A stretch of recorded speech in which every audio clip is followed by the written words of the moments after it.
ಡಿ.ಕೆ. ಶಿವಕುಮಾರ್ ಮುಖ್ಯಮಂತ್ರಿ ಆದ್ರು. ಆದ್ರೆ ಕೆಲವರು ಮಂತ್ರಿ ಆದವರು ನನಗೆ ಈ ಖಾತೆ ಆ ಖಾತೆ ಅನ್ನೋ ಚರ್ಚೆಯಲ್ಲಿ ಮುಳುಗಿದ್ದಾರೆ. ಮತ್ತೊಂದಷ್ಟು ಜನ, ಒಂದು 50-60 MLA-ಗಳು ನಮಗೆ ಮಂತ್ರಿ ಸ್ಥಾನ ಕೊಡಿ, ಖಾತೆ ಯಾವ್ದಾದ್ರು ಪರವಾಗಿಲ್ಲ, ನಾವು ಖಾತೆ ಮಾಡಲ್ಲ ಅಂತ ಕೇಳ್ತಾರೆ. ಮತ್ತೊಂದ್ ಕಡೆ MLC ಚುನಾವಣೆ ಕೂಡ ಕಾವು ಜೋರಾಗಿದೆ ರಾಜ್ಯದಲ್ಲಿ. JDS ಗೆಲ್ಲಲೇಬೇಕು ಅಂತ ಹಠ ತೊಟ್ಟಿದ್ದಾರೆ ಕುಮಾರಸ್ವಾಮಿ ಅವರು. ಮತ್ತೊಂದ್ ಕಡೆ ನಾವೇನ್ ಸೋಲಾಕ ಕ್ಯಾಂಡಿಡೇಟ್ ಹಾಕಿರೋದು, ನಾವು ಗೆಲ್ತೀವಿ ಅಂತ ಡಿ.ಕೆ. ಶಿವಕುಮಾರ್ ಅವರು ತಂತ್ರಗಾರಿಕೆನ ಮಾಡ್ತಾ ಇದ್ದಾರೆ. ಮತ್ತೊಂದ್ ಕಡೆ ಯತ್ನಾಳ್ ಆಗಿ ಈಶ್ವರಪ್ಪ ಅವರು ಬಿಜೆಪಿ ಮತ್ತೆ ಬರ್ತಾರಂತೆ, ಸೇರ್ತಾರಂತೆ ಅನ್ನೋ ಚರ್ಚೆಗಳ ನಡುವೆ ಬಿಜೆಪಿಯಲ್ಲಿ ಕೂಡ ಒಂದಷ್ಟು ಬೆಳವಣಿಗೆ ಆಗ್ತಾ ಇದೆ. ಈ ಎಲ್ಲಾ ಸುದ್ದಿಗಳು ಇವತ್ತಿನ ಪ್ರೈಮ್ ಟೈಮ್ ನ್ಯೂಸ್ ಅಲ್ಲಿ ಪ್ರಮುಖ 10 ಸುದ್ದಿಗಳಿರುತ್ತೆ. ಕಡೆವರೆಗೂ ಈ ಸುದ್ದಿಯನ್ನ ನೋಡಿ. ಎಲ್ರಿಗೂ ಸ್ವಾಗತ. ನಾನು ಶಿವಕುಮಾರ್. ಹಾಗೆ ನೀವಿನ್ನು ಕರ್ನಾಟಕ ಟಿವಿನ ಯೂಟ್ಯೂಬ್ ಅಲ್ಲಿ ಸಬ್ಸ್ಕ್ರೈಬ್ ಮಾಡಿಲ್ಲ ಅಂದ್ರೆ ಈ ಕೂಡಲೇ ಸಬ್ಸ್ಕ್ರೈಬ್ ಮಾಡಿ, ಈ ಮೂಲಕ ನಮ್ಗೆ ಸಪೋರ್ಟ್ ಮಾಡಿ. ಅಂಡ್ ಫೇಸ್ಬುಕ್ ಅಲ್ಲಿ ಫಾಲೋ ಮಾಡಿ. ಕರ್ನಾಟಕದ ರಾಜಕೀಯ ಅಂಗಳದಲ್ಲಿ MLC ಚುನಾವಣೆಯ ಕಾವು ಜೋರಾಗಿದೆ. ಇದೇ ಹೊತ್ತಿನಲ್ಲಿ ಸಚಿವ ಸತೀಶ್ ಜಾರಕಿಹೊಳಿ ಅವರು ಮುಖ್ಯಮಂತ್ರಿ ಡಿ.ಕೆ. ಶಿವಕುಮಾರ್ ಅವರನ್ನ ಭೇಟಿ ಮಾಡಿರುವುದು ಕುತೂಹಲಕ್ಕೆ ಕಾರಣ ಆಗಿದೆ. ಡಿ.ಕೆ. ಶಿವಕುಮಾರ್ ಅವರನ್ನ ಭೇಟಿ ಮಾಡಿ ಮಹತ್ವದ ಮಾತುಕತೆ ನಡೆಸಿದ್ದಾರೆ. ಬಳಿಕ ವಿಧಾನ ಪರಿಷತ್ ಚುನಾವಣೆಯಲ್ಲಿ ಕಾಂಗ್ರೆಸ್ ಅಭ್ಯರ್ಥಿಗಳ ಗೆಲುವಿನ ಬಗ್ಗೆ ಸಂಪೂರ್ಣ ವಿಶ್ವಾಸವಿದೆ ಅಂತ ಸಚಿವ ಸತೀಶ್ ಜಾರಕಿಹೊಳಿ ಹೇಳಿದ್ದಾರೆ. ಶಾಸಕರನ್ನ ಚುನಾವಣಾ ತಂತ್ರಗಾರಿಕೆಗಾಗಿ ಒಟ್ಟಿಗೆ ಕರೆದುಕೊಂಡು ಹೋಗಲಾಗಿದೆ. ನಾವು 100ಕ್ಕೆ 100 ಗೆದ್ದೇ ಗೆಲ್ತೇವೆ. ನಮ್ಮ ಬಳಿ ಸಾಕಷ್ಟು ಮತಗಳಿದ್ದು ಯಾವುದೇ ಸಮಸ್ಯೆ ಇಲ್ಲ ಅಂತ ಸತೀಶ್ ಜಾರಕಿಹೊಳಿ ತಿಳಿಸಿದರು. ಬೆಂಗಳೂರಿನಲ್ಲಿ ಮಾಧ್ಯಮಗಳೊಂದಿಗೆ ಮಾತನಾಡಿದಂತ ಸತೀಶ್ ಜಾರಕಿಹೊಳಿ ವಿಧಾನ ಪರಿಷತ್ ಚುನಾವಣೆಯಲ್ಲಿ ಅಡ್ಡ ಮತದಾನದ ಸಾಧ್ಯತೆ ಇಲ್ಲ ಅಂತ ಸ್ಪಷ್ಟಪಡಿಸಿದರು. ಕಾಂಗ್ರೆಸ್ ಶಾಸಕರು ಒಗ್ಗಟ್ಟಿನಿಂದ ಪಕ್ಷದ ಅಭ್ಯರ್ಥಿಗಳ ಪರ ಮತ ಚಲಾಯಿಸುತ್ತಾರೆ ಅಂತ ವಿಶ್ವಾಸವನ್ನ ವ್ಯಕ್ತಪಡಿಸಿದರು. ಇದೇ ವೇಳೆ ಬಸನಗೌಡ ದದ್ದಲ್, ರಘುಮೂರ್ತಿ, ದೇವೇಂದ್ರಪ್ಪ, ಡಾಕ್ಟರ್ ಶ್ರೀನಿವಾಸ್, ಜೆಎನ್ ಗಣೇಶ್ ಸೇರಿದಂತೆ ಪ್ರಮುಖ ನಾಯಕರು ಹಾಗೂ ಶಾಸಕರು ಜಾರಕಿಹೊಳಿ ಅವರ ನಿವಾಸದಲ್ಲಿ ಸಭೆ ನಡೆಸಿದ ಬಳಿಕ ಸಿಎಂ ಡಿ.ಕೆ. ಶಿವಕುಮಾರ್ ಭೇಟಿಗಾಗಿ ವಿಧಾನಸೌಧಕ್ಕೆ ಆಗಮಿಸಿದರು. ಸಚಿವ ಸಂಪುಟ ವಿಸ್ತರಣೆ ಕುರಿತು ಕಾಂಗ್ರೆಸ್ನಲ್ಲಿ ಚಟುವಟಿಕೆಗಳು ಗರಿಗೆದರುವ ಸಂದರ್ಭದಲ್ಲಿ ವಿವಿಧ ಸಮುದಾಯಗಳ ನಾಯಕರು ತಮ್ಮ ಸಮುದಾಯಕ್ಕೆ ಸಚಿವ ಸ್ಥಾನ ನೀಡುವಂತೆ ಒತ್ತಡವನ್ನ ಹೇರ್ತಾ ಇದ್ದಾರೆ. ಎಸ್, ಸತೀಶ್ ಜಾರಕಿಹೊಳಿ ಕೆಪಿಸಿಸಿ ಅಧ್ಯಕ್ಷ ಆಗ್ಬೇಕು ಅಂತಿದ್ರು, ಇಲ್ಲ DCM ಅಂತಿತ್ತು, ಅವೆರಡೂ ಆಗ್ಲಿಲ್ಲ, ಮಂತ್ರಿ ಆದ್ರು. ಆದ್ರೆ ಆ ಕಮ್ಯುನಿಟಿನಲ್ಲಿ ಇನ್ನು ಆ ಚಳ್ಳಕೆರೆ ರಘುಮೂರ್ತಿ ಮಂತ್ರಿ ಆಗೋ ಪಟ್ಟಿಲಿದ್ದಾರೆ. ಯಾಕಂದ್ರೆ ಬಹಳ ಸರ್ ಗೆದ್ದಿದ್ದಾರೆ ಅವರು ಕೂಡ. ಇನ್ ದದ್ದಲ್ ಕೂಡ ಆಕಾಂಕ್ಷಿ, ಗಣೇಶ್ ಕೂಡ ಗೆಲ್ತಿದ್ದಾರೆ. ಸೊ ಹಾಗಾಗಿ ನಾಗೇಂದ್ರ ಕಳೆದ ಬಾರಿ ಅವಕಾಶ ಕಳ್ಕೊಂಡ್ರು, ರಾಜಣ್ಣ ಅವಕಾಶ ಕಳ್ಕೊಂಡ್ರು. SC ಕಮ್ಯುನಿಟಿನಲ್ಲಿ ಜಾಸ್ತಿ ಮಂತ್ರಿಗಳ ಸ್ಥಾನ ಬೇಕಾಗಿದೆ. ಇನ್ನು 2ರಿಂದ 3 ಸ್ಥಾನ ಬೇಕು ಅಂತ ಚಳ್ಳಕೆರೆ ರಘುಮೂರ್ತಿ ಅವರು, ಬಸನಗೌಡ ದದ್ದಲ್ಲು ಅಂಡ್ ಗಣೇಶ್, ಹೀಗೆ ST ಸಮುದಾಯದಿಂದ ಮಂತ್ರಿ ಆಗುವ ಸಂಖ್ಯೆ ಜಾಸ್ತಿ ಇದೆ. ಮತ್ತೆ ಅರ್ಹರಿದ್ದಾರೆ, ಯೋಗ್ಯರಿದ್ದಾರೆ, ಅವಕಾಶ ಆಗ್ಬೇಕು ಅಂತ ಅವ್ರ ಡಿಮ್ಯಾಂಡ್. ಏನ್ ಮಾಡ್ತಾರೆ ಡಿ.ಕೆ. ಶಿವಕುಮಾರ್, ಹೈಕಮಾಂಡ್ ಏನ್ ಮಾಡುತ್ತೆ ಅಂತ ನೋಡ್ಬೇಕು. ಈಗ ಒಂದಷ್ಟು ನಾನು ಮಂತ್ರಿ ಆಗ್ಬೇಕು ಅನ್ನೋರ್ ಬಗ್ಗೆ ಮಾತಾಡಿದೆ. ಈಗ ಮಂತ್ರಿ ಆಗಿರೋರು ಆ ಖಾತೆ ಬಗ್ಗೆ ಕ್ಲಾರಿಟಿಗೋಸ್ಕರ ಕಾಯ್ತಾರೆ. ಅದರಲ್ಲಿ ನಮ್ಮ ಕೃಷ್ಣ ಬೈರೇಗೌಡರು, ಹೌದು, ಸಚಿವರಾಗಿ ಪ್ರಮಾಣ ವಚನ ಸ್ವೀಕರಿಸಿ 10 ದಿನಗಳು ಕಳೆದ್ರು. ಸಚಿವ ಕೃಷ್ಣ ಬೈರೇಗೌಡರು ಬೆಂಗಳೂರು ಅಭಿವೃದ್ಧಿ ಖಾತೆ ಅಧಿಕಾರವನ್ನ ಇನ್ನೂ ವಹಿಸಿಕೊಂಡಿಲ್ಲ. ಈ ವಿಚಾರ ಇದೀಗ ರಾಜ್ಯ ರಾಜಕಾರಣದಲ್ಲಿ ಹೊಸ ಸಂಚಲನ ಮೂಡಿಸಿದೆ. ಸ್ವತಃ ಸಚಿವರೇ ಈ ಬಗ್ಗೆ ಪ್ರತಿಕ್ರಿಯೆ ಕೊಟ್ಟಿದ್ದು, ಖಾತೆಯ ಜವಾಬ್ದಾರಿ ತೆಗೆದುಕೊಳ್ಳುವ ಮುನ್ನ ಕೆಲ ಸ್ಪಷ್ಟತೆ ಅಗತ್ಯವಿದೆ ಅಂತ ಹೇಳಿದ್ರು. ಮಾಧ್ಯಮಗಳೊಂದಿಗೆ ಮಾತನಾಡಿದಂತ ಕೃಷ್ಣ ಬೈರೇಗೌಡರು, ಬೆಂಗಳೂರು ಅಭಿವೃದ್ಧಿ ಖಾತೆ ರಾಜ್ಯದ ಅತ್ಯಂತ ಮಹತ್ವದ ಮತ್ತು ಸವಾಲಿನ ಜವಾಬ್ದಾರಿಗಳಲ್ಲಿ ಒಂದು. ಖಾತೆ ವಹಿಸಿಕೊಂಡ ನಂತರ ಪರಿಣಾಮಕಾರಿ ಆಡಳಿತ ನೀಡಿ ಫಲಿತಾಂಶ ತೋರಿಸಬೇಕಾಗತ್ತೆ. ಹೀಗಾಗಿ ಕೆಲವು ವಿಷಯಗಳಲ್ಲಿ ಸ್ಪಷ್ಟತೆ ಇಲ್ಲದೆ ಕೆಲಸ ಆರಂಭಿಸುವುದು ಸೂಕ್ತವಲ್ಲ ಅಂತ ಹೇಳಿದ್ರು. ಈ ಕುರಿತು ಮುಖ್ಯಮಂತ್ರಿ ಡಿ.ಕೆ. ಶಿವಕುಮಾರ್ ಅವರಿಗೆ ನನ್ನ ಅಭಿಪ್ರಾಯವನ್ನ ಸ್ಪಷ್ಟವಾಗಿ ತಿಳಿಸಿದ್ದೇನೆ. ಜವಾಬ್ದಾರಿ ವಹಿಸಿಕೊಳ್ಳುವಾಗ ಅಧಿಕಾರ, ಕಾರ್ಯವ್ಯಾಪ್ತಿ ಮತ್ತು ಆಡಳಿತಾತ್ಮಕ ವಿಚಾರಗಳಲ್ಲಿ ಸ್ಪಷ್ಟತೆ ಇರಬೇಕು. ಇಲ್ಲವಾದ್ರೆ ಮುಂದಿನ ದಿನಗಳಲ್ಲಿ ಸಮಸ್ಯೆಗಳು ಎದುರಾಗುವ ಸಾಧ್ಯತೆ ಇದೆ ಅಂತ ಅವರು ತಿಳಿಸಿದ್ರು. ಈ ವಿಚಾರ ಈಗಾಗಲೇ ಮುಖ್ಯಮಂತ್ರಿ ಹಾಗೂ ಕಾಂಗ್ರೆಸ್ ಹೈಕಮಾಂಡ್ ನಾಯಕರ ಗಮನಕ್ಕೆ ಹೋಗಿದ್ದು, ಪಕ್ಷದ ಹಿರಿಯ ನಾಯಕರು ಕೂಡ ಈ ಕುರಿತು ಸಮಾಲೋಚನೆ ನಡೆಸಿದ್ದಾರೆ ಎನ್ನಲಾಗಿದೆ. ಮುಖ್ಯಮಂತ್ರಿ ಡಿ.ಕೆ. ಶಿವಕುಮಾರ್ ಅವರು 1-2 ದಿನಗಳಲ್ಲಿ ಎಲ್ಲಾ ಗೊಂದಲಗಳನ್ನ ನಿವಾರಿಸಿ ಸ್ಪಷ್ಟ ನಿರ್ಧಾರ ಕೈಗೊಳ್ಳುವ ಭರವಸೆ ಕೊಟ್ಟಿದ್ದಾರೆ ಅಂತ ಕೃಷ್ಣ ಬೈರೇಗೌಡ ತಿಳಿಸಿದ್ರು. ಎಸ್, ಬೆಂಗಳೂರು ಅಭಿವೃದ್ಧಿ ಅಂದಾಗ ಅದು BDA, ಬೆಂಗಳೂರು ಅಭಿವೃದ್ಧಿ ಅಂದಾಗ BWSSP, ಬೆಸ್ಕೋ, ಇವೆಲ್ಲ ಸೇರ್ಕೊಂಡಂಗೆ ಬೆಂಗಳೂರು ಡೆವಲಪ್ಮೆಂಟ್ ಅಲ್ವಾ. ಒಂದು ಕಾರ್ ಅಂದ್ರೆ ಸ್ಟೈರಿಂಗು, 4 ಚಕ್ರ, ಗೇರ್ ಇವೆಲ್ಲ ಇದ್ದಂಗೆ. ಸ್ಟೈರಿಂಗ್ ಕೈ ಕೊಟ್ಬಿಟ್ಟು ಚಕ್ರ ಇನ್ನೊಂದ್ ಕಡೆ ಕಂಟ್ರೋಲ್ ಇದ್ರೆ ಹೆಂಗಾಗತ್ತೆ? ಅವೆಲ್ಲ ಆಗಲ್ಲ. ಎಲ್ಲ ನಮ್ ಕಂಟ್ರೋಲೇ ಬೇಕು ಅಂತ ಕೇಳ್ತಿದ್ದಾರೆ. ಕೇಳ್ತಿರೋದ್ರಲ್ಲಿ ತಪ್ಪೇನಿಲ್ಲ. ಕೃಷ್ಣ ಬೈರೇಗೌಡರು ಯಾವ್ದೋ ಒಂದು ಖಾತೆ ಇದ್ರೆ ಸಾಕು ಅಂತನೋ ವ್ಯಕ್ತಿ ಅಲ್ಲ. ಇರೋ ಖಾತೆ ಕರೆಕ್ಟ್ ಆಗಿದ್ರೆ ನಾನು ಸಾಧನೆ ಮಾಡ್ತೀನಿ, ಅಚೀವ್ ಮಾಡ್ತೀನಿ ಅನ್ನೋ ವಿಷಯದಲ್ಲಿ ಅವ್ರಿಗೆ ಸ್ಪಷ್ಟತೆ ಇದೆ. ಹಿಂದೆ ಕಂದಾಯ ಮಂತ್ರಿ ಆಗಿದ್ದಾಗ್ಲೂ ಅಷ್ಟೇ ಜನರಿಗೆ ಅನುಕೂಲ ಆಗಕ್ಕೆ ಏನೇನ್ ಬೇಕು ಅವೆಲ್ಲ ಮಾಡಿದ್ರು. ಕೃಷ್ಣ ಬೈರೇಗೌಡ ಕರಪ್ಟ್ ಅಲ್ಲ. ಕೃಷ್ಣ ಬೈರೇಗೌಡ ಕ್ಲೀನ್. ಆದ್ರೆ ವ್ಯವಸ್ಥೆನ ಸರಿ ಮಾಡೋ ದಿಶೆಯಲ್ಲಿ ಒಂದಷ್ಟು ಕೆಲಸ ಮಾಡ್ತಾರೆ, ನೋ ಡೌಟ್. ಹಾಗಾಗಿ ಬುದ್ಧಿವಂತ ಇದ್ದಾರೆ ಕೃಷ್ಣ ಬೈರೇಗೌಡರು. ಅವರ ತಂದೆಯ ನಿಧನದ ನಂತರ ಅವರು ಬೈ ಎಲೆಕ್ಷನ್ ಗೆದ್ರು. ಅಖಿಲ ಭಾರತ ಪ್ರಗತಿಪರ ಜನತಾದಳ ವೇಮ್ಗಲಲ್ಲಿ ಸರಿಸುಮಾರು 22 ವರ್ಷಗಳ ಕಾಲ ಅವರು ಶಾಸಕರು ನಿರಂತರವಾಗಿ. ವೇಮ್ಗಲ್ ಆದ್ಮೇಲೆ ಬ್ಯಾಟ್ರಾಯಂಪುರ. ಹಾಗಾಗಿ ಅವ್ರು ಗೊತ್ತು ಏನು ಎತ್ತ ಅಂತ. ಹಾಗಾಗಿ ಅವರು ಸ್ಪಷ್ಟತೆ ಇದೆ ಅವ್ರಿಗೆ. ಜೂನ್ 18ರಂದು ಕರ್ನಾಟಕ ವಿಧಾನ ಪರಿಷತ್ತಿನ ದ್ವೈವಾರ್ಷಿಕ ಚುನಾವಣೆಗಳು ನಡೆಯಲಿದ್ದು, ಕಾಂಗ್ರೆಸ್ ಶಾಸಕಾಂಗ ಪಕ್ಷದ ನಿರ್ಣಾಯಕ ಸಭೆ ಜೂನ್ 16ರಂದು ವಂಡರ್ಲಾ ರೆಸಾರ್ಟ್ಸ್ ನಲ್ಲಿ ನಡೆಯಲಿದೆ. ಸಭೆಯಲ್ಲಿ ಚುನಾವಣೆಯ ಕಾರ್ಯತಂತ್ರವನ್ನ ಅಂತಿಮಗೊಳಿಸಲಿದೆ ಮತ್ತು ಶಾಸಕರಲ್ಲಿ ಸಂಪೂರ್ಣ ಸಮನ್ವಯವನ್ನ ಖಚಿತಪಡಿಸಿಕೊಳ್ಳಲಿದೆ. ಮುಖ್ಯಮಂತ್ರಿ ಡಿ ಕೆ ಶಿವಕುಮಾರ್ ಅವರ ನೇತೃತ್ವದಲ್ಲಿ ನಡೆಯುವ ಮೊದಲ ಪ್ರಮುಖ ಸಿಎಲ್ಪಿ ಸಭೆಯಾಗಿರೋದ್ರಿಂದ ಇದು ಮಹತ್ವ ಪಡ್ಕೊಂಡಿದೆ. 7 ಪರಿಷತ್ ಸ್ಥಾನಗಳಿಗೆ ನಡೆಯುವ ಚುನಾವಣೆಯಲ್ಲಿ ವಿವರವಾದ ಮತ ನಿರ್ವಹಣೆ, ಪ್ರಥಮ ಪ್ರಾಶಸ್ತ್ಯದ ಮತಗಳ ಹಂಚಿಕೆ ಹಾಗೂ ಅಡ್ಡ ಮತದಾನವನ್ನು ತಡೆಗಟ್ಟುವ ಬಗ್ಗೆ ಗಮನ ಹರಿಸುವ ನಿರೀಕ್ಷೆ ಇದೆ. ಏಕ ವರ್ಗಾವಣೆ ಮತ ವ್ಯವಸ್ಥೆ ಅಡಿಯಲ್ಲಿ ಪ್ರತಿ ಅಭ್ಯರ್ಥಿಗೆ ಸುಮಾರು 28 ಅಥವಾ 29 ಪ್ರಥಮ ಪ್ರಾಶಸ್ತ್ಯದ ಮತಗಳು ಬೇಕಾಗುತ್ತದೆ.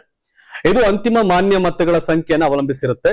134 ಶಾಸಕರನ್ನು ಹೊಂದಿರತಕ್ಕಂಥ ಕಾಂಗ್ರೆಸ್ 4 ಸ್ಥಾನಗಳನ್ನು ಸುಲಭವಾಗಿ ಗೆಲ್ಲಬಹುದು ಮತ್ತು 5ನೇ ಸ್ಥಾನದ ಮೇಲೆ ಪ್ರಭಾವ ಬೀರಬಹುದು. ಆದಾಗ್ಯೂ ಕೆಲವು ಅನಿಶ್ಚಿತಗಳಿಂದಾಗಿ ಪಕ್ಷದ ಶಾಸಕರ ಬಲವನ್ನ ಸೂಕ್ಷ್ಮವಾಗಿ ಗಮನಿಸಲಾಗ್ತಾ ಇದೆ. ಕಾಂಗ್ರೆಸ್ ಶಾಸಕ ವಿನಯ್ ಕುಲಕರ್ಣಿ ಸದ್ಯ ಜೈಲಿನಲ್ಲಿದ್ದು, ಸಚಿವ ಡಿ ಸುಧಾಕರ್ ಅವರ ನಿಧನವು ಪಕ್ಷದ ಬಲವನ್ನ ಕಡಿಮೆ ಮಾಡಿದೆ. ಲತಾ ಮಲ್ಲಿಕಾರ್ಜುನ್ ಮತ್ತು ದರ್ಶನ್ ಪುಟ್ಟಣ್ಣಯ್ಯ ಸೇರಿದಂತೆ ಸ್ವತಂತ್ರ ಶಾಸಕರು ಕಾಂಗ್ರೆಸ್ ಅನ್ನ ಬೆಂಬಲಿಸುವ ನಿರೀಕ್ಷೆ ಇದ್ರೆ, ಬಿಜೆಪಿ ಮಾಜಿ ಸಚಿವ ಜೆ ಜನಾರ್ದನ್ ರೆಡ್ಡಿ ಅವರ ನಿಲುವು ಪ್ರಶ್ನೆಯಾಗಿಯೇ ಉಳ್ಕೊಂಡಿದೆ. ಪಕ್ಷದ ಏಕತೆಯನ್ನ ಖಚಿತಪಡಿಸಿಕೊಳ್ಳಲು ಮತ್ತು ಚುನಾವಣಾ ಫಲಿತಾಂಶದ ಮೇಲೆ ಪರಿಣಾಮ ಬೀರುವ ಯಾವುದೇ ಅಡ್ಡ ಮತಗಳನ್ನ ತಡೆಗಟ್ಟೋಕೆ ಕಾಂಗ್ರೆಸ್ ನಾಯಕರು ಎಲ್ಲಾ ಶಾಸಕರ, ವಿಶೇಷವಾಗಿ ರಾಜ್ಯ ಸಚಿವ ಸಂಪುಟದಿಂದ ಕೈಬಿಡಲ್ಪಟ್ಟ ಮಾಜಿ ಸಚಿವ ಕೆಎನ್ ರಾಜಣ್ಣ ಅವರಂತಹ ಶಾಸಕರ ಮೇಲೆ ನಿಕಟವಾಗಿ ನಿಗಾ ಇಡಲಿದೆ. ಯಾಕಂದ್ರೆ ಗೌಪ್ಯ ಮತದಾನ ಮೊದ್ಲಾರ ತೋರ್ಸ್ಬೇಕಾಯ್ತು, ಅಲ್ಲೇ ಲಾಕ್ ಆಗೋರು. ಈಗ ತೋರ್ಸಲ್ಲ, ಹಾಕದಷ್ಟೇ ಕೆಲ್ಸ. ಈಗ ಯಾರ್ಯಾರು ಸಿಟ್ಟಿದೆ ಅವರೆಲ್ಲ ಹಾಕಕ್ ಕಡಿಯವ್ರೆ. ಅದು ಕಾಂಗ್ರೆಸ್ ಆಗ್ಲಿ, ಬಿಜೆಪಿ ಆಗ್ಲಿ, ಜೆಡಿಎಸ್ ಆಗ್ಲಿ.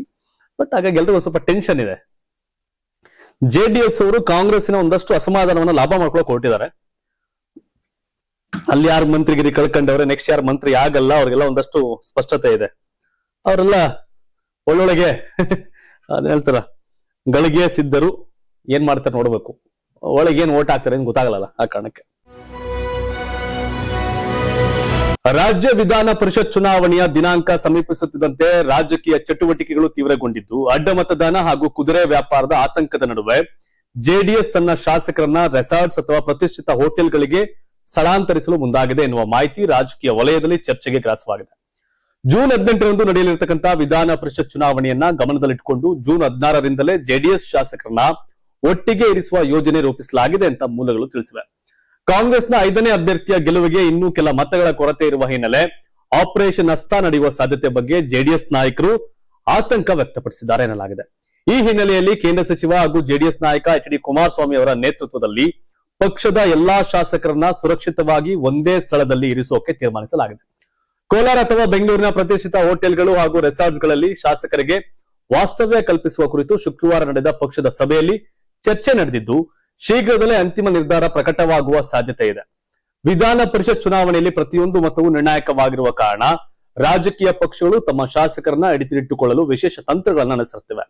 ಜೆಡಿಎಸ್ ಮಾತ್ರವಲ್ಲದೆ ಇತರ ಪಕ್ಷಗಳು ತಮ್ಮ ಶಾಸಕರ ಮೇಲೆ ನಿಗಾ ಇಟ್ಟಿವೆ ಎನ್ನಲಾಗ್ತಾ ಇದೆ. ಬೇಕೇ ಬೇಕು, ಮಾಡ್ಬಿಟ್ರೆ ಕಷ್ಟ, ಮುಖಭಂಗ ಆಗ್ಬಿಡುತ್ತಲ್ಲ. ಆ ಕಾರಣಕ್ಕೆ ಇವೆಲ್ಲ ಇದೆ. ಡಿಕೆ ಬಿಜೆಪಿ ಓಟ್ ಹಾಕಳಕ್ಕೂ ಟ್ರೈ ಮಾಡ್ತಾರೆ, ಜೆಡಿಎಸ್ ಟ್ರೈ ಮಾಡ್ತಾರೆ. ಜೆಡಿಎಸ್ ಕ್ಯಾಂಡಿಡೇಟ್ ಬಿಜೆಪಿ ಸಹಜವಾಗಿ ಬರುತ್ತೆ, ಕಾಂಗ್ರೆಸ್ ಇಂದ ಕ್ಯಾಚ್ ಹಾಕೋಣ ನೋಡ್ತಾವ್ರೆ. ರಿಯಲ್ ಪಾಲಿಟಿಕ್ಸ್ ಈಗ ಗೊತ್ತಾಗುತ್ತೆ ಏನು ಅಂತ. 2016 ಅಥವಾ 17 ಸಂದರ್ಭದಲ್ಲಿ ರಾಜ್ಯಸಭೆ ಕ್ರಾಸ್ ವೋಟಿಂಗ್ ಆದಾಗಲೇ ಚಲರಾಯಸ್ವಾಮಿ ಅವರು, ರಮೇಶ್ ಬಾಬು ಬಂಡಿಸಿದ್ದೇಗೌಡ, ಜಮೀರ್ ಅಹಮದ್ ಖಾನ್, ಅಖಂಡ ಶ್ರೀನಿವಾಸ್ ಮೂರ್ತಿ, ಇಕ್ಬಾಲ್ ಅನ್ಸಾರಿ ಒಂದಷ್ಟು ಜನ ಎಲ್ಲ ಕ್ರಾಸ್ ವೋಟ್ ಮಾಡಿ ಆಮೇಲೆ 18ರಲ್ಲಿ ಕಾಂಗ್ರೆಸ್ ಸೇರ್ಕೊಂಡ್ರು. ಇಲ್ಲಿ ಯಾರೋ ಮುಂದ್ ಪಾರ್ಟಿ ಬಿಡೋರು ಈಗಲೇ ವೋಟ್ ಹಾಕ್ತಾರೆ. ಈಗ BJP S T Somashekhar, Shivaram Hebbar ಅವರು ಬಿಜೆಪಿ ಮೇಲೆ ಆದ್ರೆ ಕಾಂಗ್ರೆಸ್ ವೋಟ್ ಹಾಕ್ತಾರೆ. ಅವ್ರು ಓಡಾಡೋದೇ ಬೆಳಗ್ಗೆ ಡಿ ಕೆ ಶಿವಕುಮಾರ್ ಜೊತೆ. ಆ ಕಾರಣಕ್ಕೆ ನೋಡ್ಬೇಕು. ಬಿಡದಿ ಟೌನ್ಶಿಪ್ ಯೋಜನೆ ವಿಚಾರವಾಗಿ ಮುಖ್ಯಮಂತ್ರಿ ಡಿ ಕೆ ಶಿವಕುಮಾರ್ ಮತ್ತು ಕೇಂದ್ರ ಸಚಿವ ಎಚ್ ಡಿ ಕುಮಾರಸ್ವಾಮಿ ನಡುವಿನ ರಾಜಕೀಯ ವಾಕ್ಸಮರ ಮತ್ತಷ್ಟು ತೀವ್ರಗೊಂಡಿದೆ. ಯೋಜನೆ ವಿರುದ್ಧ ವಾಗ್ದಾಳಿ ನಡೆಸಿರತಕ್ಕಂಥ ಕುಮಾರಸ್ವಾಮಿ ಅವರು ಬಿಡದಿ ಟೌನ್ಶಿಪ್ ಅಂದ್ರೆ ಲೂಟಿ ಸ್ಕೀಮ್ ಎಂಬುದರಲ್ಲಿ ಯಾವುದೇ ಅನುಮಾನವಿಲ್ಲ ಅಂತ ಆರೋಪಿಸಿದ್ದಾರೆ. ಮಾಧ್ಯಮಗಳೊಂದಿಗೆ ಮಾತನಾಡಿದಂತ ಅವರು, ಬಿಡದಿ ಟೌನ್ಶಿಪ್ ಅವರ ಕನಸಿನ ಕೂಸಲ್ಲ, ಅದು ನನ್ನ ಕನಸಿನ ಕೂಸು. 2006ರಲ್ಲಿ ನಾನು ಈ ಯೋಜನೆ ಬಗ್ಗೆ ಯೋಚಿಸಿದ್ದೆ, ಆದ್ರೆ ಅಂದಿನ ಉದ್ದೇಶ ಮತ್ತು ಇಂದಿನ ಉದ್ದೇಶದ ನಡುವೆ ಬಹಳ ವ್ಯತ್ಯಾಸವಿದೆ. ರೈತರ ಹಿತದೃಷ್ಟಿಯಿಂದ ನಾನು ಯೋಜನೆಯನ್ನ ಕೈಬಿಟ್ಟಿದ್ದೆ. ಈಗ ರೈತರ ಭೂಮಿ ಕಬಳಿಸಲು ಯೋಜನೆಯನ್ನ ಬಳಸಲಾಗ್ತಾ ಇದೆ ಅಂತ ಟೀಕೆ ಮಾಡಿದ್ರು. ಮುಖ್ಯಮಂತ್ರಿ ಡಿ ಕೆ ಶಿವಕುಮಾರ್ ಧಾರ್ಮಿಕ ಮುಖಂಡರ ಆಶೀರ್ವಾದ ಪಡೆಯುತ್ತಿರುವ ವಿಚಾರವನ್ನ ಉಲ್ಲೇಖಿಸಿದ ಕುಮಾರಸ್ವಾಮಿ, ಎಲ್ಲಾ ವಿಷಯಕ್ಕೂ ಅಜ್ಜಯ್ಯನವರ ಬಳಿ ಹೋಗುತ್ತೀರಿ, ರೈತರನ್ನ ಒಕ್ಕಲೆಬ್ಬಿಸಿ ಟೌನ್ಶಿಪ್ ನಿರ್ಮಿಸಿ ಅಂತ ಅಜ್ಜಯ್ಯನವರು ಹೇಳಿದ್ರಾ ಅಂತ ಪ್ರಶ್ನೆ ಮಾಡಿದ್ರು. ಬಿಡದಿ ಭಾಗದ ರೈತರ ಹೋರಾಟಕ್ಕೆ ಸಂಪೂರ್ಣ ಬೆಂಬಲ ವ್ಯಕ್ತಪಡಿಸಿ ಅವರು ಜೆಡಿಎಸ್ ವತಿಯಿಂದ ಪ್ರತಿಭಟನೆ ಹಾಗೂ ಕಾನೂನು ಹೋರಾಟ ಎರಡಕ್ಕೂ ನಾವು ಸಿದ್ಧರಿದ್ದೇವೆ. ಕಳೆದ 450 ದಿನಗಳಿಂದ ಹೋರಾಟ ನಡೆಸುತ್ತಿರುವ ರೈತರ ಧ್ವನಿಯಾಗಿ ನಾವು ನಿಂತಿದ್ದೇವೆ. ಪ್ರತಿಭಟನಾ ನಿರತ ರೈತ ಮುಖಂಡರನ್ನ ಬಂಧಿಸಲು ಸರ್ಕಾರ ಮುಂದಾಗಿದೆ. ಅಗತ್ಯವಿದ್ರೆ ನಾನೇ ಹೋರಾಟದ ಮುಂಚೂಣಿಯಲ್ಲಿ ಭಾಗಿಯಾಗ್ತೇನೆ ಅಂತ ಎಚ್ಚರಿಕೆ ಕೊಟ್ಟರು. ಜೊತೆಗೆ ಪಾರಂಪರಿಕ ಕುಮಾರ ಕೃಪಾ ಅತಿಥಿ ಗೃಹ ಬದಲಾವಣೆ ಕುರಿತ ಚರ್ಚೆಗೆ ಪ್ರತಿಕ್ರಿಯಿಸಿದ್ದ ಕುಮಾರಸ್ವಾಮಿ, ಇನ್ನು 5 ವರ್ಷ ಇದೆ, ಈ ರೀತಿ ಮುಂದುವರೆದ ಕೆಂಗಲ್ ಹನುಮಂತಯ್ಯ ಕಟ್ಟಿದ ವಿಧಾನಸೌಧವನ್ನೇ ಏನ್ ಮಾಡ್ತಾರೋ ಎಂಬ ಆತಂಕವನ್ನ ವ್ಯಕ್ತಪಡಿಸುವ ಮೂಲಕ ವ್ಯಂಗ್ಯವಾಡಿದ್ರು. ಡಿಕೆ ಶಿವಕುಮಾರ್ ವರ್ಸಸ್ ಕುಮಾರಸ್ವಾಮಿ ಅವರು. ಕುಮಾರಸ್ವಾಮಿ ಜೆಡಿಎಸ್ ನಾಯಕರು, ಕೇಂದ್ರ ಮಂತ್ರಿಗಳು, ಡಿಕೆ ಶಿವಕುಮಾರ್ ಕಾಂಗ್ರೆಸ್ ನಾಯಕರು, ಮುಖ್ಯಮಂತ್ರಿಗಳು. ಅವರಿಬ್ಬರ ನಡುವಿನ ಗುದ್ದಾಟ, ಈ ಕಾಳಗ ಮತ್ತೆ ಮುದ್ದಾಟ ಎರಡೂ ಆಗ್ಬಿಟ್ಟಿದೆ. ದೀರ್ಘಕಾಲ ರಾಜಕೀಯದಲ್ಲಿ ಒಂದು 30 ಇಯರ್ಸ್ 1985ರಿಂದ 33 ವರ್ಷ ವಿರೋಧನೆ ಮಾಡ್ಕೊಂಡ್ರು. ಆದ್ರೆ 2018ರಲ್ಲಿ ಕುಮಾರಸ್ವಾಮಿ ಅವರು ಮುಖ್ಯಮಂತ್ರಿ ಮಾಡುವಲ್ಲಿ ಮೈತ್ರಿ ಆದ್ರು, ಜೊತೆ ಕೈ ಜೋಡಿಸಿದ್ರು, ಹೆಗ್ಲ ಮೇಲೆ ಜೋಡೆತ್ತು ಅಂತ ಕರ್ಕೊಂಡ್ರು. ಮತ್ತೆ ಅವ್ರ ಇದ್ ಮಾಡ್ತಿದ್ದಾರೆ. ರಾಜಕಾರಣದಲ್ಲಿ ಯಾರೋ ಶತ್ರು ಅಲ್ಲ, ಯಾರೋ ಮಿತ್ರ ಅಲ್ಲ. ಬಟ್ ಬಿಡದಿ ಹೋರಾಟವನ್ನ ನಂಗೊಂದ್ಸತಿ ಆ ಕಡೆ ಬಿಟ್ಟು ಅವರಿಬ್ರು ಬಿಟ್ಬಿಡಿ. ಆ ರೈತರ ವಿರೋಧ ಕಟ್ಕೊಂಡು ಮಾಡೋ ಅವಶ್ಯಕತೆ ಏನಿಲ್ಲ. ಈಗ ಮುಖ್ಯಮಂತ್ರಿ ಆಗಾಗೈತೆ ಡಿ ಕೆ ಶಿವಕುಮಾರ್, ಇನ್ನೇನಾದ್ರೂ ಹುಷಾರಾಗಿ ತಗೊಂಡು ಹೋಗ್ಬೇಕಷ್ಟೇ.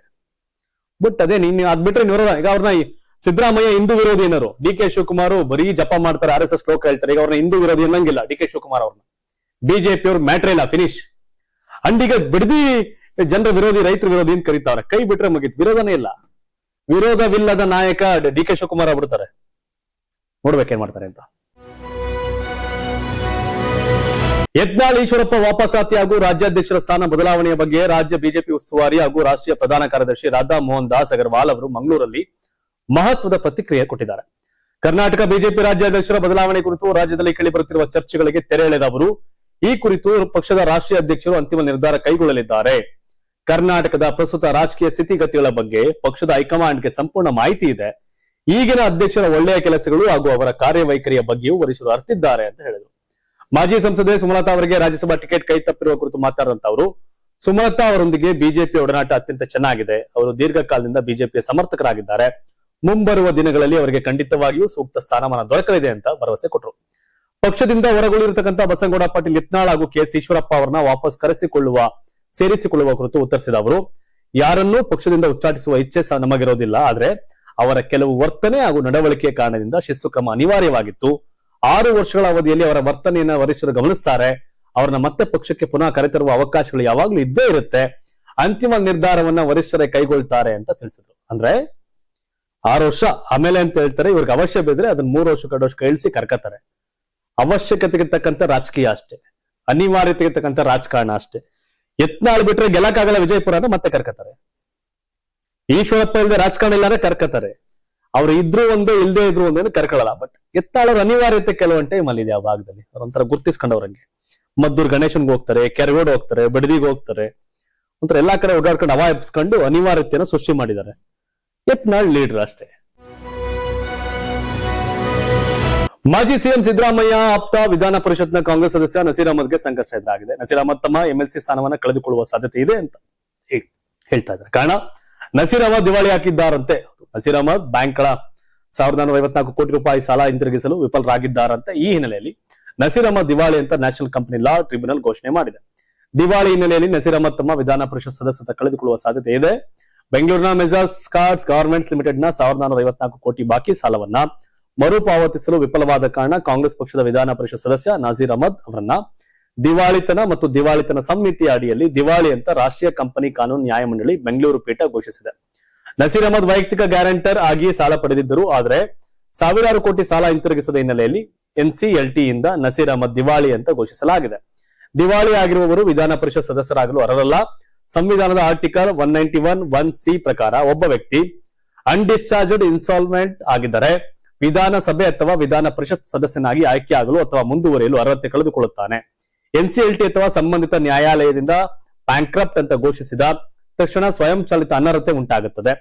IBC ಸೆಕ್ಷನ್ 140 ಅಡಿಯಲ್ಲಿಯೂ ಸಾರ್ವಜನಿಕ ಹುದ್ದೆಗಳಿಗೆ ಅನರ್ಹತೆ ಆಗುತ್ತದೆ. ಈಗಾಗಲೇ ಸದಸ್ಯನಾಗಿದ್ರೆ ಸ್ಥಾನ ಕಳೆದುಕೊಳ್ತಾನೆ. ಹಾಗಾಗಿ ನಸೀರ್ ಅಹಮದ್ ಅವರನ್ನ ದಿವಾಳಿ ಅಂತ ಘೋಷಿಸಿರುವುದರಿಂದ MLC ಹುದ್ದೆಯಿಂದ ಅನರ್ಹರಾಗಿದ್ದಾರೆ. ಕೇಂದ್ರ ಸರ್ಕಾರದ ವಿರುದ್ಧ ಜನರಲ್ಲಿ ಹೆಚ್ಚುತ್ತಿರುವ ಅಸಮಾಧಾನವನ್ನ ಉಲ್ಲೇಖಿಸಿದ ಕಾಂಗ್ರೆಸ್ ನಾಯಕ ರಾಹುಲ್ ಗಾಂಧಿ ಅವರು ಮುಂದಿನ ಸಾರ್ವತ್ರಿಕ ಚುನಾವಣೆಯಲ್ಲಿ ಕಾಂಗ್ರೆಸ್ ಮತ್ತು ಇಂಡಿಯಾ ಒಕ್ಕೂಟಕ್ಕೆ ಜನಬೆಂಬಲವಿದೆ ಅಂತ ವಿಶ್ವಾಸ ವ್ಯಕ್ತಪಡಿಸಿದ್ದಾರೆ. ಆದ್ರೆ ದೇಶದಲ್ಲಿ ಮುಕ್ತ ಹಾಗೂ ನ್ಯಾಯಸಮ್ಮತ ಚುನಾವಣೆಗಳು ನಡೆಯುತ್ತಿಲ್ಲ ಅಂತ ಗಂಭೀರ ಆರೋಪವನ್ನ ಮಾಡಿದ್ದಾರೆ. ಸರ್ಕಾರದ ವಿರುದ್ಧ ಜನರಲ್ಲಿ ಇರುವ ಕೋಪವನ್ನ ಗಮನಿಸಿದ್ರೆ ಮುಂದಿನ ಸಾರ್ವತ್ರಿಕ ಚುನಾವಣೆಯನ್ನ ನಾವು ಈಗಾಗಲೇ ಗೆದ್ದಿದ್ದೇವೆ. ಆದ್ರೆ ಮುಖ್ಯ ಸಮಸ್ಯೆ ಏನೆಂದ್ರೆ ಗೆಲ್ಲಲು ಅಗತ್ಯವಾದ ಮುಕ್ತ ಮತ್ತು ನ್ಯಾಯಸಮ್ಮತ ಚುನಾವಣಾ ವಾತಾವರಣ ದೇಶದಲ್ಲಿ ಇಲ್ಲ ಅಂತ ರಾಹುಲ್ ಗಾಂಧಿ ಹೇಳಿದ್ದಾರೆ. ಬಿಜೆಪಿಯನ್ನು ಸೋಲಿಸುವುದು ಕಷ್ಟದ ಕೆಲಸವಲ್ಲ ಅಂತ ಹೇಳಿದ ಅವರು ಪ್ರತಿಪಕ್ಷಗಳು ಒಗ್ಗಟ್ಟಾಗಿ ನಿಂತರೆ ಜಯ ಸಾಧಿಸುವುದು ಸುಲಭ ಅಂತ ಹೇಳಿದ್ರು. ಇದೇ ವೇಳೆ ಕಾಂಗ್ರೆಸ್ ಪಕ್ಷವು ಮಿತ್ರ ಪಕ್ಷಗಳ ಟೀಕೆಗಳನ್ನು ಸಹಿಸಿಕೊಳ್ಳುವ ದೊಡ್ಡ ಪಾತ್ರವನ್ನ ನಿರ್ವಹಿಸ್ತಾ ಇದೆ ಅಂತ ಹೇಳಿ ಕಾಂಗ್ರೆಸ್ ಎಲ್ಲಾ ವಿಷಯವನ್ನ ಕುಡಿಯುವ ನೀಲಕಂಠನ ಪಾತ್ರವನ್ನ ವಹಿಸುತ್ತದೆ. ಮಿತ್ರ ಪಕ್ಷಗಳಿಂದ ಬರುವ ಟೀಕೆಗಳನ್ನ ನಾವು ನುಂಗುತ್ತಾ ನಗುತ್ತಾ ಸ್ವೀಕರಿಸ್ತೇವೆ ಅಂತ ತಿಳಿಸಿದ್ರು. ಇಂಡಿಯಾ ಒಕ್ಕೂಟದಲ್ಲಿ ಒಗ್ಗಟ್ಟಿಲ್ಲ ಎಂಬ ಬಿಜೆಪಿ ಆರೋಪವನ್ನ ತಳ್ಳಿ ಹಾಕಿದ ರಾಹುಲ್ ಗಾಂಧಿ ಒಕ್ಕೂಟದ ಬಗ್ಗೆ ತಪ್ಪು ಚಿತ್ರಣ ಮೂಡಿಸುವ ಪ್ರಯತ್ನ ನಡೀತಾ ಇದೆ. ರಾಷ್ಟ್ರೀಯ ಮಟ್ಟದಲ್ಲಿ ನಾವು ಒಗ್ಗಟ್ಟಾಗಿದ್ದೇವೆ. ಡಿಎಂಕೆ ಸೇರಿದಂತೆ ಎಲ್ಲಾ ಮಿತ್ರ ಪಕ್ಷಗಳು ನಮ್ಮೊಂದಿಗಿವೆ ಅಂತ ಸ್ಪಷ್ಟಪಡಿಸಿದ್ರು. ಆದ್ರೆ ಕೆಲವು ರಾಜ್ಯಗಳಲ್ಲಿ ರಾಜಕೀಯ ಭಿನ್ನಾಭಿಪ್ರಾಯಗಳು ಸಹಜ ಅಂತ ಹೇಳಿದ ಅವರು ಕೇರಳ ಮುಖ್ಯಮಂತ್ರಿ ಆಗಿದ್ದಂತ ಪಿಣರಾಯಿ ವಿಜಯನ್ ನೇತೃತ್ವದ ಸರ್ಕಾರವನ್ನ ಕೇರಳದಲ್ಲಿ ನಾವು ರಾಜಕೀಯವಾಗಿ ವಿರೋಧಿಸ್ತೇವೆ. ರಾಷ್ಟ್ರೀಯ ಮಟ್ಟದ ಮೈತ್ರಿ ಮತ್ತು ರಾಜ್ಯ ಮಟ್ಟದ ರಾಜಕೀಯ ಸ್ಪರ್ಧೆ ಎರಡೂ ವಿಭಿನ್ನ ವಿಚಾರಗಳು ಅಂತ ಹೇಳಿದ್ರು. ಕೇರಳಕ್ಕೆ ಹೋಗ್ತಾರೆ, ಪಿಣರಾಯಿ ವಿಜಯನ್ ಕಳ್ಳ ಚಿನ್ನ ಕದ್ದವರೆ ಅಂತ ಹೇಳ್ತಾರೆ, ಅವ್ರನ್ನ ಸೋಲಿಸಿ ಅಧಿಕಾರಕ್ಕೆ ಬರ್ತಾರೆ, ಡೆಲ್ಲಿಗೆ ಬಂದು ಹೆಗ್ಲ ಮೇಲೆ ಕೈ ಹಾಕ್ತಾರೆ. ಇದು ರಾಜಕಾರಣ ಇಲ್ಲ. ತಮಿಳ್ನಾಡಲ್ಲಿ ಸ್ಟಾಲಿನ್ ಬಿಟ್ಬಿಟ್ಟು ವಿಜಯ್ ಜೊತೆ ಹೋಗ್ತಾರೆ, ಮತ್ತೆ ಡೆಲ್ಲಿಗೆ ಬಂದು ಸ್ಟಾಲಿನ್ ಕಮಾನ್ ಅಂತ. ಸ್ಟಾಲಿನ್ ಬರೋದಿಲ್ಲ, ಪ್ರತ್ಯೇಕ ಸೀಟೆ ತಗೊಂಡವರಲ್ಲಿ. ಹಾಗಾಗಿ ವಿಚಿತ್ರ. ಮನೆಯಲ್ಲಿ ಇಬ್ರು ಮುದ್ದಾಡೋದು, ಆಚೆ ಗುದ್ದಾಡೋದು, ಇಲ್ಲ ಒಳಗೆ ಮುದ್ದಾಡೋದು, ಹಿಂಗೆ ಉಲ್ಟಾ ಕಥೆಗಳು ಇವೆಲ್ಲ ದ್ವಿಪಾತ್ರ ನಡೆಯಲ್ಲ ಯಾವತ್ತು ರಾಜಕಾರಣದಲ್ಲಿ. ಡೆಲ್ಲಿಲಿ ಚೆನ್ನಾಗವ್ರಂತೆ, ಇಲ್ಲಿ ಆಯಾ ಸ್ಟೇಟ್ ಅಲ್ಲಿ ಕಿತ್ತಾಡೋರಂತೆ, ತಮಿಳ್ನಾಡಲ್ಲಿ ಕೇರಳದಲ್ಲಿ. ಸರಿ ಇಲ್ಲ ಅದು ಅಂತ. ಇನ್ನು ಕಾಂಗ್ರೆಸ್ ನಾಯಕ ರಾಹುಲ್ ಗಾಂಧಿ ಅವರ ಆಲಿಂಗನ ಹೇಳಿಕೆಗೆ ತಿರುಗೇಟನ್ನು ಕೊಟ್ಟಿರ್ತಕ್ಕಂಥ ಕೇರಳ ಮಾಜಿ ಮುಖ್ಯಮಂತ್ರಿ ಪಿಣರಾಯಿ ವಿಜಯನ್ ನರೇಂದ್ರ ಮೋದಿ ಅವರನ್ನ ಅಪ್ಪಿಕೊಂಡಿರುವುದನ್ನು ನಾವೆಲ್ಲರೂ ನೋಡಿದ್ದೇವೆ ಅಂತ ಹೇಳಿದ್ದಾರೆ. ಇತ್ತೀಚೆಗೆ ದೆಹಲಿ ನಡೆದ ಇಂಡಿಯಾ ಮೈತ್ರಿಕೂಟದ ಸಭೆಯಲ್ಲಿ ಮಾತನಾಡಿದ ರಾಹುಲ್ ರಾಜಕೀಯ ವೈಷಮ್ಯದ ಕಾರಣ ಪಿಣರಾಯಿ ವಿಜಯನ್ ಅವರನ್ನ ಅಪ್ಪಿಕೊಳ್ಳುವುದಿಲ್ಲ ಅಂತ ಹೇಳಿದ್ರು. ಈ ಬಗ್ಗೆ ಸುದ್ದಿಗಾರರೊಂದಿಗೆ ಮಾತನಾಡಿದ ಪಿಣರಾಯಿ ಯಾರು ಯಾರನ್ನ ಅಪ್ಪಿಕೊಳ್ತಾರೆ ಎಂಬ ಬಗ್ಗೆ ತಮಗೆ ಚಿಂತೆ ಇಲ್ಲ ಅಂತ ಹೇಳಿದ್ರು. ರಾಹುಲ್ ಗಾಂಧಿ ಅವರು ನರೇಂದ್ರ ಮೋದಿ ಅವರನ್ನ ಅಪ್ಪಿಕೊಳ್ಳುತ್ತಿರುವ ಚಿತ್ರವನ್ನ ನಾವೆಲ್ಲರೂ ನೋಡಿದ್ದೇವೆ. ಮೋದಿ ಅವರನ್ನ ಅಪ್ಪಿಕೊಂಡಿರುವ ಬಗ್ಗೆ ನನಗೆ ಆಕ್ಷೇಪವಿಲ್ಲ. ಬದಲಿಗೆ ಅವರ ಹೇಳಿಕೆಗಳು ಒಂದು ನಿರ್ದಿಷ್ಟ ರಾಜಕೀಯ ಸಂದೇಶವನ್ನ ಪ್ರತಿನಿಧಿಸುತ್ತವೆ. ಇದು ರಾಹುಲ್ ಗಾಂಧಿ ಅವರ ದೃಷ್ಟಿಕೋನವನ್ನ ಮತ್ತು ಅವರ ಇಂಡಿಯಾ ಮೈತ್ರಿಕೂಟವನ್ನ ಹೇಗೆ ನೋಡ್ತಾರೆ ಎಂಬುದನ್ನ ಪ್ರತಿಬಿಂಬಿಸುತ್ತದೆ ಅಂತ ಹೇಳಿದ್ದಾರೆ. ಇದೇ ವೇಳೆ ಇಂಡಿಯಾ ಮೈತ್ರಿಕೂಟದ ಬಗ್ಗೆ ಮಾತನಾಡಿದಂತ ಪಿಣರಾಯಿ ಡಿಎಂಕೆ ಈಗ ಎಲ್ಲಿದೆ ಎಂಬುದನ್ನು ನಾವು ನೋಡಬಹುದು. ಕಾಂಗ್ರೆಸ್ನ ನಡೆಯಿಂದ, ಅದರಲ್ಲೂ ಮುಖ್ಯವಾಗಿ ರಾಹುಲ್ ಗಾಂಧಿ ಅವರ ನಡೆಯಿಂದ ಪ್ರಸ್ತುತ ಪರಿಸ್ಥಿತಿ ನಿರ್ಮಾಣವಾಗಿದೆ ಅಂತ ಆರೋಪ ಮಾಡಿದ್ರು. ಈ ನಡುವೆ ಇಂಡಿಯಾ ಮೈತ್ರಿಕೂಟವನ್ನ ಬಲಪಡಿಸುವುದಿಲ್ಲ, ಬದಲಾಗಿ ಬಿಜೆಪಿಗೆ ಸಹಾಯ ಮಾಡುತ್ತದೆ. ಇಂತಹ ಕ್ರಮಗಳ ಮೂಲಕ ರಾಹುಲ್ ಗಾಂಧಿ ಅವರು ಬಿಜೆಪಿಯ ಹಿತಾಸಕ್ತಿಗಳಿಗೆ ಪೂರಕವಾಗಿ ಕೆಲಸ ಮಾಡುವಂತಹ ವಾತಾವರಣವನ್ನ ಸೃಷ್ಟಿ ಮಾಡ್ತಿದ್ದಾರೆ ಅಂತ ಅಸಮಾಧಾನ ಅವರು ಹಾಕಿದ್ರು. ಅಂದ್ರೆ ಬಿಜೆಪಿಗೆ ಅನುಕೂಲ ಮಾಡಿರೋದು ನಾವಲ್ಲ, ರಾಹುಲ್ ಗಾಂಧಿನೇ ಅಂತ ರಾಹುಲ್ ಗಾಂಧಿ ಹೇಳಿಕೆ ಟೀಕೆ ಮಾಡಿದ್ರು. ಅಂದ್ರೆ ಕೇರಳದಲ್ಲಿ ಪಿಣರಾಯಿನ ಸೋಲಿಸ್ಬಿಟ್ಟು ಡೆಲ್ಲಿಗೆ ಬಂದು ಕಮಾನ್ ಅಗ್ ಮಾಡೋಣ ಅಂದ್ರೆ ಒಪ್ಪಕ್ ರೆಡಿ ಇಲ್ಲ ಪಿಣರಾಯಿ ವಿಜಯ್. ನಡೆಯಲ್ಲ ಅವೆಲ್ಲ ಡಬಲ್ ಗೇಮ್ ಪಾಲಿಟಿಕ್ಸ್. ಅವೆಲ್ಲ ಎಲ್ಲ ಆಯ್ತವಲ್ಲಿ, ಒಳ್ಳೆ ಕತೆ ಆಯ್ತಲ್ಲ. ಸೂರ್ಯ ಕರ್ನಾಟಕದಲ್ಲಿ ಪೂರ್ವದಲ್ಲಿ ಹುಟ್ಟಿ ತಮಿಳ್ನಾಡಲ್ಲಿ ಪಶ್ಚಿಮದಲ್ಲಿ ಹುಟ್ಟಕ್ಕಾಗತ್ತೇನಾ? ಕರ್ನಾಟಕನೋ ತಮಿಳ್ನಾಡೋ ಕೇರಳನ ಪಾಲಿಟಿಕ್ಸ್ ಅಲ್ಲಿ ಹಂಗೆ ಸ್ಟೇಟ್ ಸೆಂಟ್ರಲ್ ಒಟ್ಟಿಗೆ ಇರೋದಾರ ಇರಿ, ಆಟ ಆಡೋದಾರ ಬೇಡ ಅನ್ನೋ ಮನಸ್ಥಿತಿ DMK and left parties. TMC ಪಕ್ಷದ ಹಿರಿಯ ಸಂಸದ ಕಲ್ಯಾಣ್ ಬ್ಯಾನರ್ಜಿ ಅವರು ಪಕ್ಷದ ರಾಷ್ಟ್ರೀಯ ಪ್ರಧಾನ ಕಾರ್ಯದರ್ಶಿ ಅಭಿಷೇಕ್ ಬ್ಯಾನರ್ಜಿ ವಿರುದ್ಧ ನಿನ್ನೆಯಷ್ಟೇ ವಾಗ್ದಾಳಿ ನಡೆಸಿದ್ರು. ನಿಮಗೆ ನಾನು ಬೇಕಾ ಅಥವಾ ಅಭಿಷೇಕ್ ಬ್ಯಾನರ್ಜಿ ಬೇಕಾ ಅಂತ ನಿರ್ಧರಿಸಿ ಅಂತ ಮಮತಾ ಬ್ಯಾನರ್ಜಿಗೆ ಸವಾಲು ಹಾಕಿದ್ರು. ಆದ್ರೆ ಇಂದು ಯೂಟರ್ನ್ ಹೊಡೆದಿರ್ತಕ್ಕಂಥ ಅವರು ಅಭಿಷೇಕ್ ಬ್ಯಾನರ್ಜಿ ನನ್ನ ಮಗನಿದ್ದಂತೆ, ಆತ ತಪ್ಪು ಮಾಡಿದಾಗ ಕ್ಷಮಿಸುವುದು ನನ್ನ ಕರ್ತವ್ಯ ಅಂತ ಹೇಳಿದ್ದಾರೆ. ನಿನ್ನೆ ಅಭಿಷೇಕ್ ಬ್ಯಾನರ್ಜಿ ಕೂಡ ಕಲ್ಯಾಣ್ ಬ್ಯಾನರ್ಜಿ ಆರೋಪಗಳಿಗೆ ಪ್ರತಿಕ್ರಿಯೆ ಕೊಟ್ಟಿದ್ರು. ಕಲ್ಯಾಣ್ ಬ್ಯಾನರ್ಜಿ ನನ್ನ ತಂದೆ ಇದ್ದಂತೆ, ನಾನು ತಪ್ಪು ಮಾಡಿದಾಗ ಗದರುವ ಹಕ್ಕು ಅವರಿಗೆ ಇದೆ. ಟಿಎಂಸಿ ಪಕ್ಷದೊಳಗೆ ಆಂತರಿಕ ಭಿನ್ನಮತ ಹೆಚ್ಚಾಗುತ್ತದೆ ಎಂಬ ವರದಿಗಳ ನಡುವೆ ಕಲ್ಯಾಣ್ ಬ್ಯಾನರ್ಜಿ ಅಭಿಷೇಕ್ ನನ್ನ ಮಗನಿದ್ದಂತೆ, ಮಗ ಮಾಡುವ ಎಲ್ಲಾ ತಪ್ಪುಗಳನ್ನ ಕ್ಷಮಿಸುವುದು ತಂದೆಯ ಕೆಲಸ ಅಂತ ಹೇಳಿದ್ರು. ಈ ಮೂಲಕ ತಾವು ರಾಜಿಯಾಗಿದ್ದೇವೆ ಅಂತ ಸುಳಿವು ನೀಡಿದ್ರು. ಕೋಲ್ಕತ್ತಾದ ಕಾಳಿಘಾಟಲ್ಲಿರ್ತಕ್ಕಂಥ ಟಿಎಂಸಿ ಸಂಸದ ಅಭಿಷೇಕ್ ಬ್ಯಾನರ್ಜಿ ಅವರ ನಿವಾಸದ ಮೇಲೆ ಅಪರಾಧ ತನಿಖಾ ಇಲಾಖೆ ಅಧಿಕಾರಿಗಳು ಶೋಧ ನಡೆಸಿದ ಕೆಲವು ಗಂಟೆಗಳ ನಂತರ ಕಲ್ಯಾಣ್ ಬ್ಯಾನರ್ಜಿ ಅವರಿಂದ ಈ ಹೇಳಿಕೆ ಹೊರಬಿದ್ದಿದೆ. ಇಂದು ಮುಂಜಾನೆ ಸುಮಾರು 3 ಗಂಟೆಗೆ ಪೊಲೀಸರು ಅಭಿಷೇಕ್ ಬ್ಯಾನರ್ಜಿ ಅವರ ನಿವಾಸಕ್ಕೆ ಆಗಮಿಸಿದ್ರು. ನಂತರ ಬೀಗಗಳನ್ನ ಒಡೆಯಲು ವಿಪತ್ತು ನಿರ್ವಹಣಾ ತಂಡವನ್ನ ಕರೆಸಿದ್ರು ಅಂತ ಟಿಎಂಸಿ ರಾಜ್ಯಸಭಾ ಸಂಸದ ಸಾಗರಿಕಾ ಘೋಷ್ ಆರೋಪ ಮಾಡಿದ್ರು. ಸುಮಾರು 90 ನಿಮಿಷಗಳ ಕಾಲ ನಡೆದ ಈ ಶೋಧ ಕಾರ್ಯದಲ್ಲಿ ಯಾವುದೇ ಪುರಾವೆಗಳು ಪತ್ತೆ ಆಗಿಲ್ಲ ಅಂತ ಸಾಗರಿಕಾ ಘೋಷ್ ಸಾಮಾಜಿಕ ಜಾಲತಾಣದ ಪೋಸ್ಟ್ ತಿಳಿಸಿದ್ದಾರೆ. ಊರಿಗೆಲ್ಲ ಕಾಣತಾರ ಗುದ್ದಾಡೋದು, ಆಮೇಲೆ ಅವ್ನು ನನ್ನ ಮಗ ಇವ್ರು ನಮ್ಮಪ್ಪ ಅನ್ನೋದು, ರಾಜಕಾರಣದ ಮಟ್ಟ ಯಾವ್ಯಾಂತಕ್ಕೂ ಹೋಗುತ್ತೆ. ಆಮೇಲೆ ಡ್ರಾಮಾಗಳು, ಜನ ಸೀರಿಯಲ್ ನೋಡಂಗಿಲ್ಲ, ಕಾಮಿಡಿ ಶೋ ನೋಡಂಗಿಲ್ಲ, ಈ ಪಾಲಿಟಿಕ್ಸ್ ಅಲ್ಲಿ ಕಿತ್ತಾಟ ಇವೆಲ್ಲ ನೋಡೋ ಡ್ರಾಮಾನ ಚೆನ್ನಾಗಿರುತ್ತೆ. ಏನೇ ತಮ್ಮ ಅಭಿಪ್ರಾಯ ಏನು? ಡಿ.ಕೆ. ಶಿವಕುಮಾರ್ ವರ್ಸಸ್ ಕುಮಾರಸ್ವಾಮಿ ಅವರ ನಡುವಿನ ಈ ಬಿಡದಿ ಟೌನ್ಶಿಪ್ ಬಗ್ಗೆ ನಿಮ್ಗೆ ಅನ್ಸುತ್ತೆ? ನೀವೆಲ್ಲ ಬಹಳಷ್ಟು ಬಿಡದಿ ಟೌನ್ಶಿಪ್ ಬಗ್ಗೆ ನೋಡ್ತೀರಿ. ಆ ಟೌನ್ಶಿಪ್ ಗಳ ಅವಶ್ಯಕತೆ ಇಲ್ಲಿದ್ಯಾ ಅಥವಾ ಈ ಕೈಗಾರಿಕೆಗಳು ಇವೆಲ್ಲವೂ ಕೂಡ ಎಲ್ಲ ಉತ್ತರ ಕರ್ನಾಟಕ ಮಧ್ಯ ಕರ್ನಾಟಕಕ್ಕೆ ಬೇಕು ಅಂತ ತಮ್ಗನ್ಸುತ್ತಾ? ತಮ್ಮ ಅಭಿಪ್ರಾಯ ಏನು ಕಾಮೆಂಟ್ ಮಾಡಿ ತಿಳಿಸಿ. ಹಾಗೆ ನಾನು ಆಗ್ಲೇ ಕೇಳ ಮತ್ತೊಂದ್ಸಲ ಅಪೀಲ್ ಮಾಡ್ತೀನಿ, ಸಬ್ಸ್ಕ್ರೈಬ್ ಆಗಿಲ್ಲ ಕರ್ನಾಟಕ ಟಿವಿ, ಈ ಸಬ್ಸ್ಕ್ರೈಬ್ ಆಗಿ. ಧನ್ಯವಾದ.